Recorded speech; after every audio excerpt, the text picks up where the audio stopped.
Hey everyone, Jeff here at StopThePirates.blogspot.com. It's Monday, 10/10/16. Did you guys know that the U.S. went bankrupt in 1933?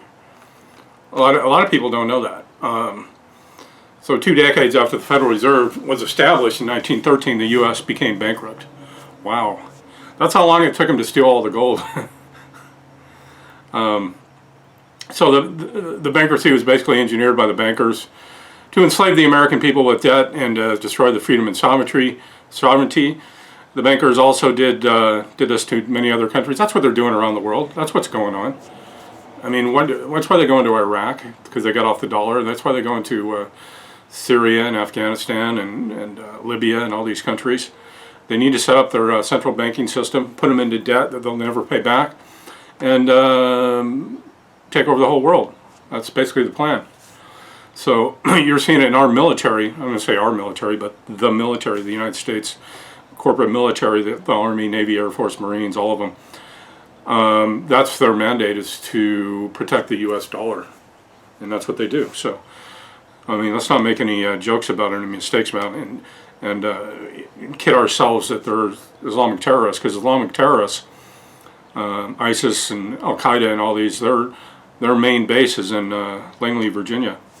So that's who funds them, protects them, and there's a mandate by the U.S. corporation they can go into any country if they've been attacked by terrorists. So that's what they're doing in these countries, is they send in their terrorists to attack the people, and then under guise of attacking those terrorists, and they bomb the city and take over that way. Or they do it through humanitarian means, like they did in other countries. But anyway, so anyway, on March 9, 1933, House Joint Resolution number 192 by the 73rd Congress was voted into law, which is the Emergency Banking Act.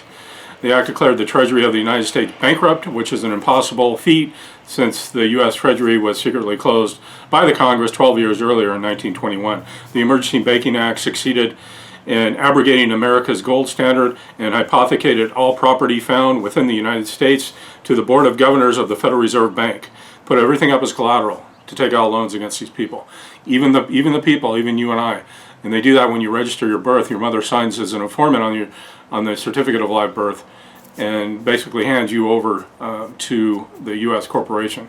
It's their property, they own it. Just like when you register your car, you don't own your car if it's registered with the state owns it. That's why if you don't pay the registration fees and park it on the street, they'll come by and tow it away and keep it and sell it. Just like your home. If you pay off your mortgage, which is a death pledge, and don't pay your property taxes, they'll put a foreclosure sign out in front of your house, and they will come and take their property. So everything is owned in this country by international bankers, and that's what I'm trying to get across to people. I'm not anti-American or anti-United States. I love this country, but we got to come to the realization that we've been taken over by these international banking cartels and been duped. And unfortunately, our politicians will do anything for money. They'll sell out their own children and their own mother and send her COD. So anyway, the act declared the Treasury bankrupt. The Emergency Banking Act. So with the Emergency Banking Act, all sovereign American citizens residing within the Republic of States suddenly and falsely were expatriated from their sovereign American status without their knowledge or consent, and their labor, souls, children, property, sweat equity, and credit became the financial collateral for the public debt, which had been converted into a public trust, which had been scripted after the ancient Roman trusts. I'll leave a link down below. You can look at my article on trusts, but it goes all the way back, like thousands of years. So script money or negotiable debt instruments was issued by a private corporation, which is owned by a group of Sabbatean European Jewish bankers. It's a fact, look it up.